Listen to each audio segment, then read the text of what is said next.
Shalom saudara-saudara yang saya kasih di dalam Tuhan. Bacaan yang menjadi bahan utama untuk khotbah di Minggu Paskah yang ke-6 ini terambil dari Kisah Para Rasul pasal 16 ayat 4 hingga ayatnya yang ke-18. Demikian firman Tuhan. Dalam perjalanan keliling dari kota ke kota, Paulus dan Silas menyampaikan keputusan-keputusan yang diambil para rasul dan para penatua di Yerusalem dengan pesan, supaya jemaat-jemaat menurutinya. Demikianlah jemaat-jemaat diteguhkan dalam iman dan makin lama makin bertambah besar jumlahnya. Mereka melintasi tanah Frigia dan tanah Galatia, karena Roh Kudus mencegah mereka untuk memberitakan Injil di Asia. Dan setibanya di Misia, mereka mencoba masuk ke daerah Bitinia, tetapi Roh Yesus tidak mengizinkan mereka. Setelah melintasi Misia, mereka sampai di Troas. Pada malam harinya tampaklah oleh Paulus suatu penglihatan. Ada seorang Makedonia berdiri di situ dan berseru kepadanya, katanya, "Menyeberanglah kemari dan tolonglah kami." Setelah Paulus melihat penglihatan itu, segeralah kami mencari kesempatan untuk berangkat ke Makedonia. Karena dari penglihatan itu kami menarik kesimpulan bahwa Allah telah memanggil kami untuk memberitakan Injil kepada orang-orang di sana.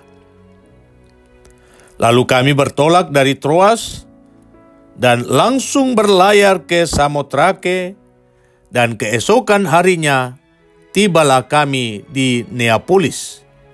Dari situ kami ke Filipi, kota pertama di bagian Makedonia ini, suatu kota perantauan orang Roma.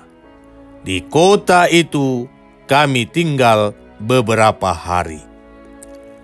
Pada hari Sabat kami keluar pintu gerbang kota. Kami menyusur tepi sungai dan menemukan tempat sembayang Yahudi yang sudah kami duga ada di situ. Setelah duduk, kami berbicara kepada perempuan-perempuan yang ada berkumpul di situ. Seorang dari perempuan-perempuan itu yang bernama Lydia turut mendengarkan. Ia seorang penjual kain ungu dari kota Tiatira yang beribadah kepada Allah.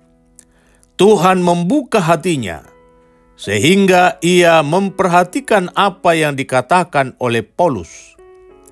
Sesudah ia dibaptis bersama-sama dengan seisi rumahnya, ia mengajak kami, katanya, "Jika kamu berpendapat bahwa aku sungguh-sungguh percaya kepada Tuhan, marilah menumpang di rumahku." Ia mendesak sampai kami menerimanya. Pada suatu kali ketika kami pergi ke tempat sembayang itu, kami bertemu dengan seorang hamba perempuan yang mempunyai roh tenun. Dengan tenungan-tenungannya, tuan-tuannya memperoleh penghasilan besar. Ia mengikuti Paulus dan kami dari belakang sambil berseru, katanya, "Orang-orang ini adalah hamba Allah yang Maha Tinggi. Mereka memberitakan kepadamu jalan kepada keselamatan." Hal itu dilakukannya beberapa hari lamanya. Tetapi ketika Paulus tidak tahan lagi akan gangguan itu, ia berpaling dan berkata kepada roh itu, "Demi nama Yesus Kristus, aku menyuruh engkau keluar dari perempuan ini." Seketika itu juga keluarlah roh itu. Demikian sabda Tuhan, terpujilah namanya. Tema kita, menyeberanglah dan tolonglah kami. Saudara-saudara yang kekasih dalam Tuhan, saya mau mengatakan bahwa tak selamanya Tuhan berkenan atas harapan dan niat baik dari anak-anaknya, yakni saudara dan saya. Tak selamanya Tuhan memberi jawaban yang sama persis dengan apa yang kita sampaikan dalam doa-doa kita. Tetapi ada waktu di mana Tuhan memaksa kita untuk memilih jalan yang tidak kita kehendaki. Ada waktu di mana kita dipaksa untuk menempuh jalan yang tidak kita harapkan. Ya, seperti perjalanan bangsa Israel dari Mesir ke Kanaan. Sekalipun ada jalan pintas, jalan yang mudah dan cepat, yakni jalan melintasi negeri orang Filistin, Keluaran pasal 13 ayat 17. Namun bukan itu yang dipilih oleh Allah. Justru Allah menuntun mereka melintasi padang gurun yang keras dan gersang, panas dan tandus, sebuah perjalanan yang dipenuhi dengan bayang-bayang kematian. Tetapi sekalipun demikian, saudaraku, kita harus meyakini bahwa pilihan Allah tidak akan pernah salah. Allah tidak akan pernah keliru dalam setiap keputusannya. Saudara-saudara yang kekasih di dalam Tuhan, Paulus sebenarnya merasakan betapa susahnya menjadi seorang rasul bagi bangsa-bangsa yang tak bersunat. Bayangkan, karena perkara itu, ia dipanggil ke Yerusalem dan ia disidang. Ia didudukkan bagaikan seorang terdakwa. Ia harus mempertanggungjawabkan apa yang ia sudah lakukan. Itulah sebabnya, pasca sidang para rasul di Yerusalem, ia bersama Silas memilih untuk mengabarkan Injil di wilayah Asia di antara orang-orang Yahudi. Paulus melakukan perjalanan misi dari kota ke kota untuk mensosialisasikan keputusan persidangan Yerusalem, menyampaikan pesan dan ajaran para rasul supaya jemaat dapat bertumbuh dalam imannya dan meyakini bahwa kasih Tuhan juga telah dinyatakan kepada bangsa-bangsa lain. Nah, ketika mereka melanjutkan perjalanannya ke wilayah-wilayah lain di Asia, Roh Tuhan mencegah mereka. Setibanya mereka di Misia dan hendak masuk ke wilayah Bitinia, mereka pun dicegat. Mereka tak diizinkan masuk ke sana dan pada akhirnya mereka tiba di Troas. Di tempat ini, Rasul Paulus dan Silas serta kawan-kawan seperjalanan lainnya seolah-olah mereka tidak tahu lagi mau melangkah kemana. Mereka seperti kehilangan arah dan tujuan. Namun apa yang terjadi? Di Troas inilah Allah memberikan penglihatan kepada Rasul Paulus, di mana ia melihat seorang Makedonia berdiri di situ dan berkata kepadanya, menyeberanglah kemari dan tolonglah kami. Melihat hal itu, Paulus tersentak dan ia bersegera mencari kesempatan untuk berangkat ke Makedonia. Bersegera, saudara-saudara, menunjuk kepada tindakan yang tidak bisa ditunda-tunda lagi.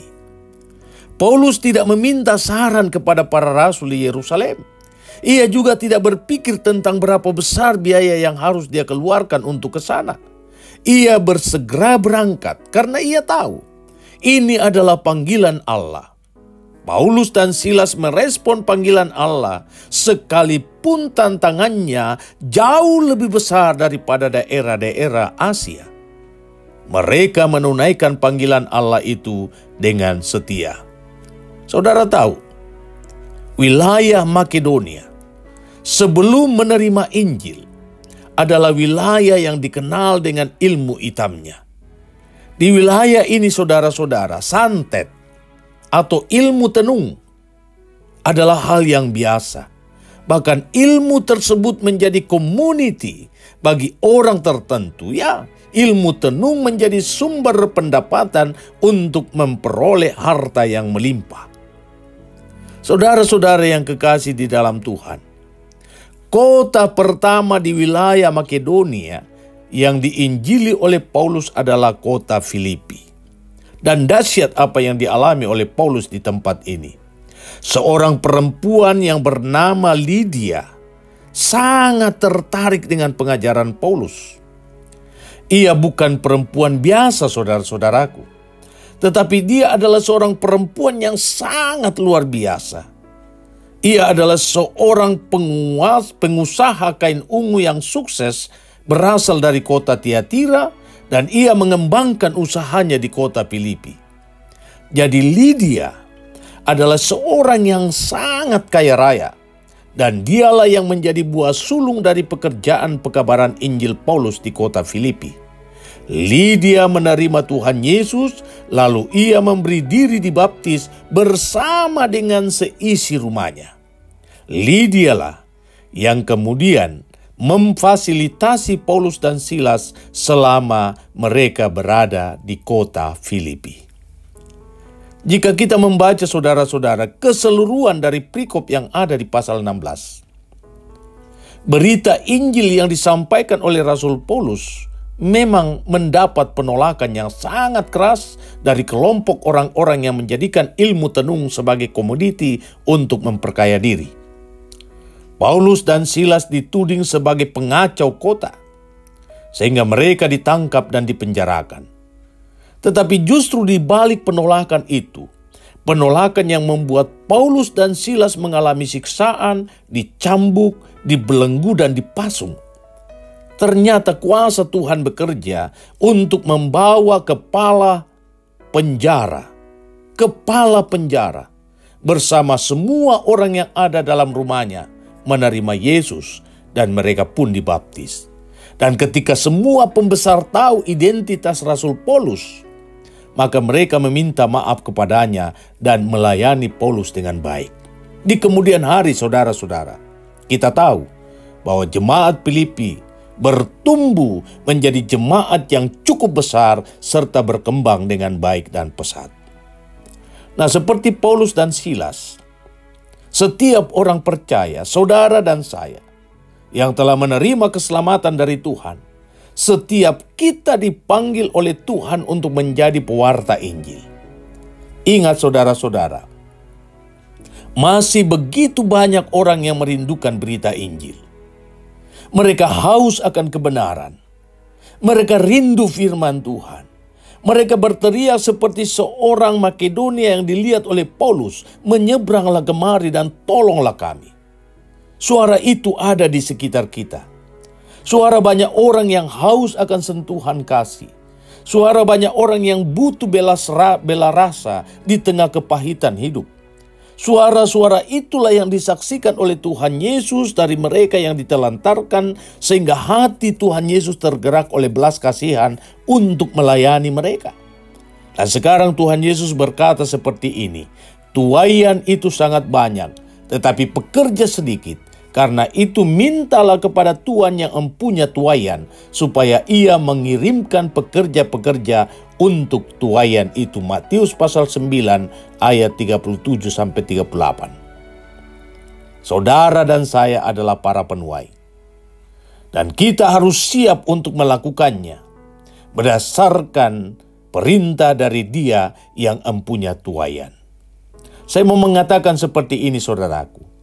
Mewartakan Injil tidak hanya melalui kata-kata pemanis bibir, melainkan melalui seluruh tindakan dan laku kita.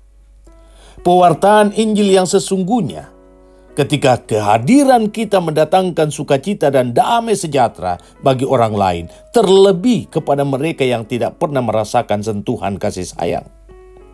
Dan ini yang harus menjadi perhatian kita, yakni bahwa dalam mewartakan Injil, hanya Tuhan sajalah yang menjadi pandu kita, bukan keinginan kita, bukan kehendak kita. Keteladanan hidup Tuhan Yesus yang ditinggalkan bagi kita, di mana Dia datang bukan untuk dilayani, melainkan untuk melayani, bahkan memberi hidupnya menjadi tebusan bagi banyak orang. Keteladanan itulah yang harus memandu kita sebagai sang pewarta. Karena itu, Tanpa pemahaman yang benar bahwa Tuhanlah yang mengutus kita, niscaya tugas dan panggilan kita untuk bersaksi dan melayani seperti kehilangan makna. Paulus dan Silas memberi nilai keteladanan kepada kita bahwa segala sesuatu yang kita lakukan, itu kita lakukan untuk Tuhan. Dan karena alamat akhir dari seluruh karya pelayanan kita adalah Tuhan, maka kita melakukannya dengan hati yang tulus dan murni. Dan inilah kata kunci, kesaksian serta pelayanan yang kita berikan bukan berpusat pada diri kita, melainkan pada kemuliaan serta kebesaran nama Tuhan. Terpuji namanya. Haleluya. Amin.